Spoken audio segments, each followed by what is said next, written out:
Every few weeks, a new controversy comes up in Nigeria, and several times these controversies have to do with what happens to women in Nigeria. Nigerians are now discussing yet another tragedy involving the death of a young woman. The name changes, the circumstances differ. The emotions are familiar: outrage, sympathy, anger, suspicion, and demands for justice. And increasingly, the social media delivers its verdict long before the investigations start. In recent weeks, two names have dominated that conversation: Mary Habila and Favour Agbro. Their stories are not identical. Even the legal questions surrounding their deaths are different. Yet together they have reopened a national debate on the violence against women, about criminal investigations, about public trusts, about a word many Nigerians had never heard until recently, that is femicide. Tonight, we're not here to determine anyone's guilt or to determine whether anyone is free of any guilt. That is the responsibility of investigators and of the judiciary when the case, if at all, they get to court. Our task here is simply different: to separate evidence from rumor, to distinguish between verified facts and speculations, and to understand what really is happening in Nigeria, violence against women, and about what the judiciary and the legal system has been doing on that. My name is Rimamnde Shawulu. This is The Other Side.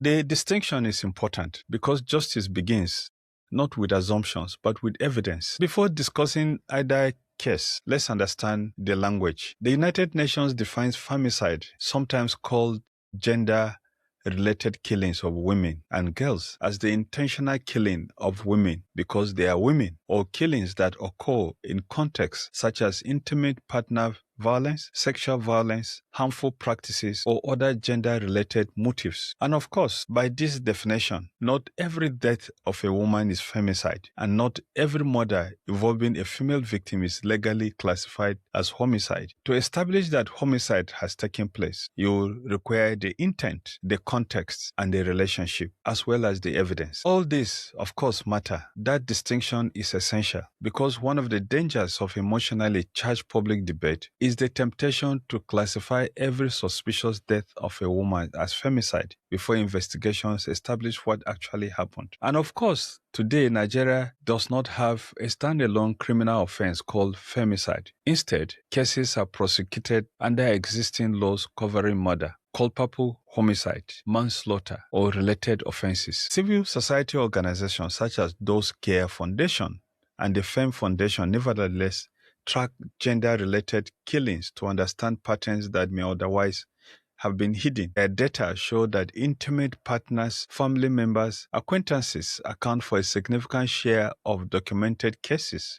The data from the two organizations should be regarded as national minimum rather than complete national totals because we don't have the means to know the national total of what is happening. Our first story begins with Mary Habila. Mary Habila, also known as Mara in some reports, was a young nurse. Some people say she was a physiotherapist from Kaduna State. Multiple reports indicate that she died on 27th of June 2026 following an incident at the Uburu residence of Nigeria's Minister of Works, David Umahi, who was the governor of the state for 8 years. That much is not in dispute. The minister himself, that is the former governor of Ebonyi State, publicly confirmed that Mary died at his residence. Reports also indicate that the police were informed and that investigators considered an autopsy necessary to establish the cause of the death. Beyond those facts, the public narrative becomes more complicated. The minister has publicly stated that the door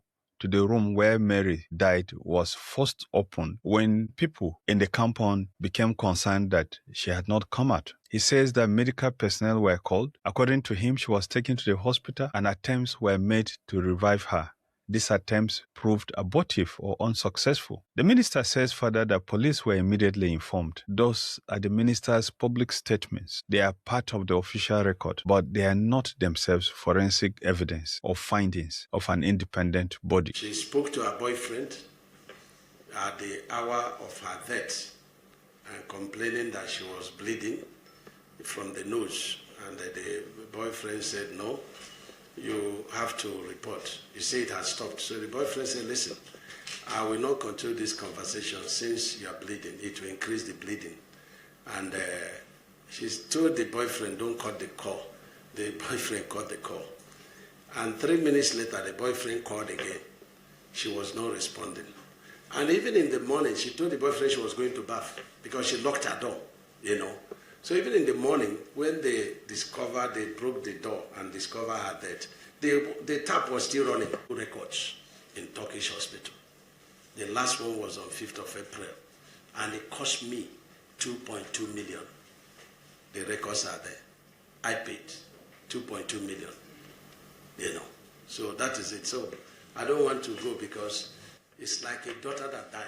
At the same time, investigative reports have raised additional questions. Some media organizations, including Sahara Reporters, reported claims attributed largely to unnamed investigative sources about the circumstances in which Mary was found, the timeline of events, and other details surrounding the incident. Those reports have contributed to intense public interest. However, many of those claims have not been confirmed by an official police report or an autopsy report or even a report of the court of law. That distinction matters. Responsible journalism requires us to report that such claims exist while also making clear that they remain unproven unless supported by evidence. Those are the questions that should dominate public discussions, not rumors, not anonymous social media posts, not assumptions, but evidence. And evidence is what transforms suspicion into proof or clears innocent people of suspicion. That brings us to the second case of Favour Agbro. Just days after Nigerians began debating the circumstances surrounding Mary Habila's death,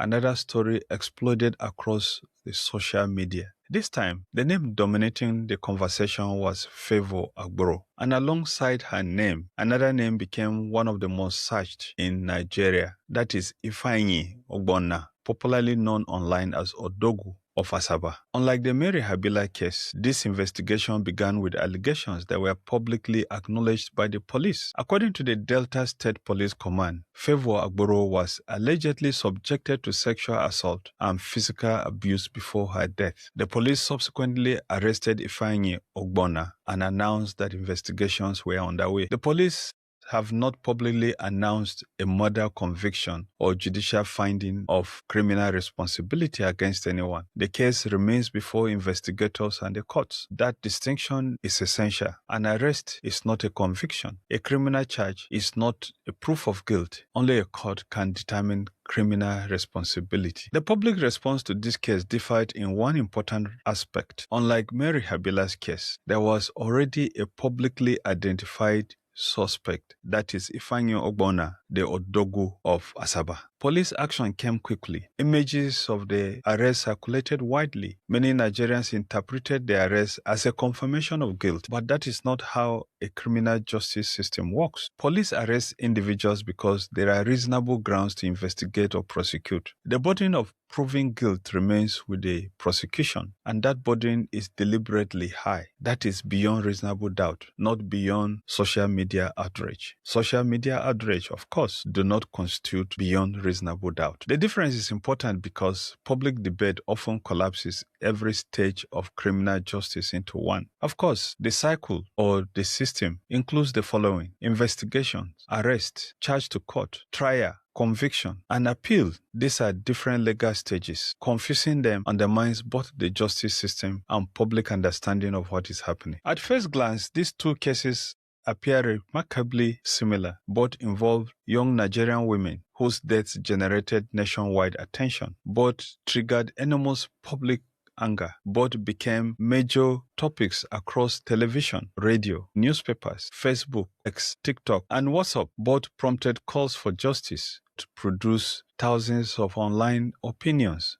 Beneath those similarities, the investigations are fundamentally different. Mary Habila's investigation is primarily concerned with establishing how she died. Investigators first need to answer the most fundamental forensic question: what caused her death? Only after that can investigators determine whether any criminal offense occurred. The Favour Agbro investigation begins from a different point. Police have already alleged criminal conduct and made an arrest. The legal questions therefore become, can these allegations be proven? Did the alleged acts directly contribute to her death? Does the evidence satisfy the legal standards required for conviction? Those are different investigative pathways. The comparison illustrates where careful reporting matters. It is possible, indeed necessary, to ask difficult questions without assuming answers. Perhaps no institution shaped the two stories more than the social media. Within hours of each incident, millions of Nigerians had already encountered videos, posts, voice notes, anonymous claims,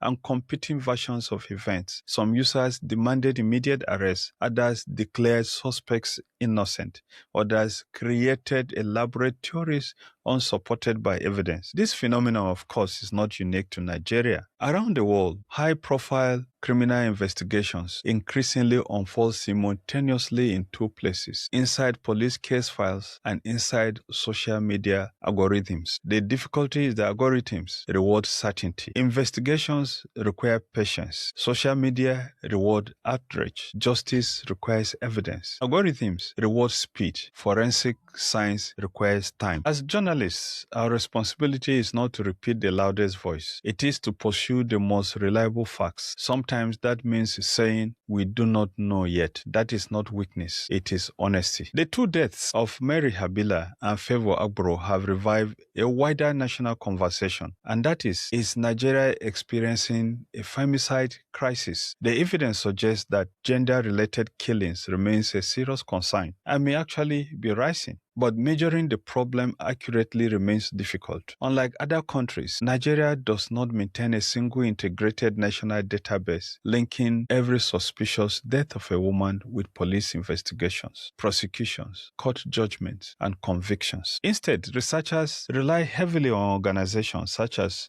DOH Care Foundation and Femme Foundation, which compile documented cases from media reports, community networks, and independent verification. And according to those, 7 documented cases were recorded in 2023. Around 133 documented cases involving approximately 150 women and girls were recorded in 2024. In 2025, those documented 88 cases. That is the first half of 2025. A separate tracker maintained by the Femme Foundation documented 54 gender-related cases during the first half of this year, that is 2026. These figures should not be interpreted as proof that killings fell by nearly 40%. The organizations use different methodologies, verification standards, and reporting networks. What this data demonstrate is that dozens of women continue to lose their lives each year in circumstances that demand closer scrutiny. Beyond the numbers, pattern is equally important.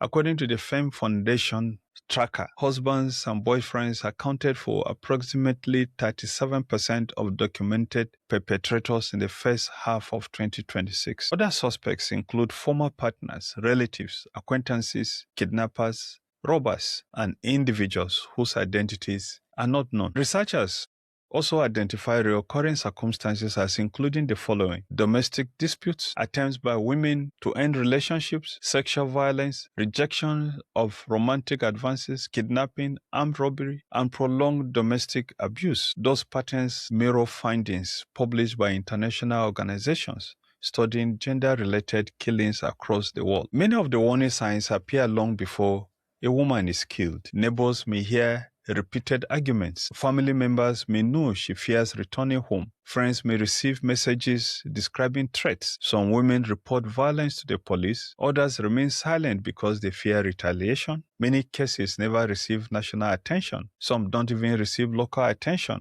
or recognition by family members. The two cases we are discussing tonight became national conversations because of who was involved, where the deaths occurred, or the extraordinary public interest they generated. Every stage can fail, evidence may be lost, witnesses may become unwilling to testify, families may be unable to continue attending court proceedings, investigations may take months or years, court adjournments may delay justice, and in some instances, cases disappear from public attention altogether. This does not necessarily mean justice has failed, but it does make public accountability more difficult. There have, nevertheless, been important convictions in recent years in Nigeria. The conviction of Peter Nwachukwu in the death of gospel singer Osinachi Nwachukwu demonstrated that high-profile domestic violence cases can earn a successful prosecution. The conviction of Timileyin Ajayi for the killing of Salome Adaidu became another landmark judgment. Other significant convictions include the cases involving Benjamin Ogundero, Abdurrahman Bello, and the military court-martial conviction of Sergeant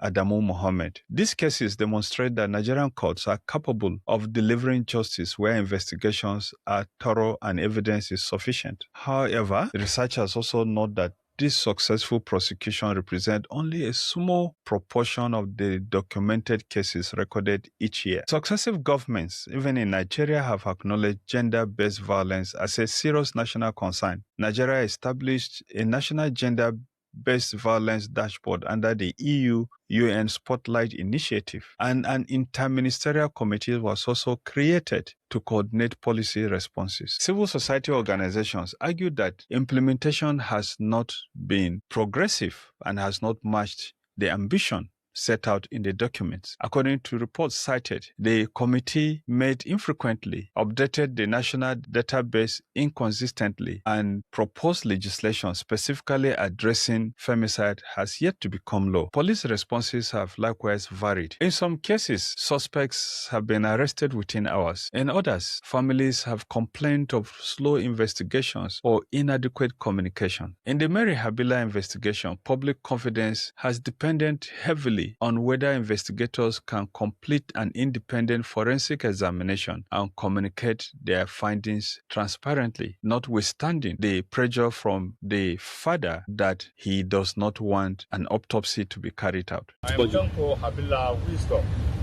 the father of late Mary Habila.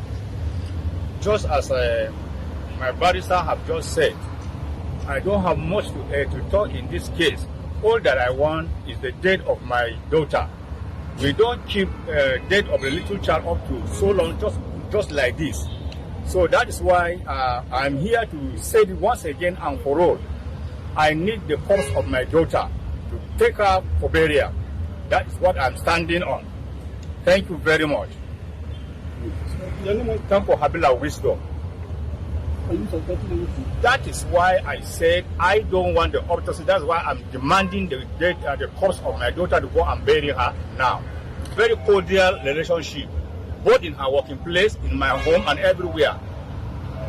No, sir, if you are demanding for the corpse without autopsy, his family are not pressing charges because the allegations that probably are death could have been caused by some circumstances. So what is the position of the family on this matter?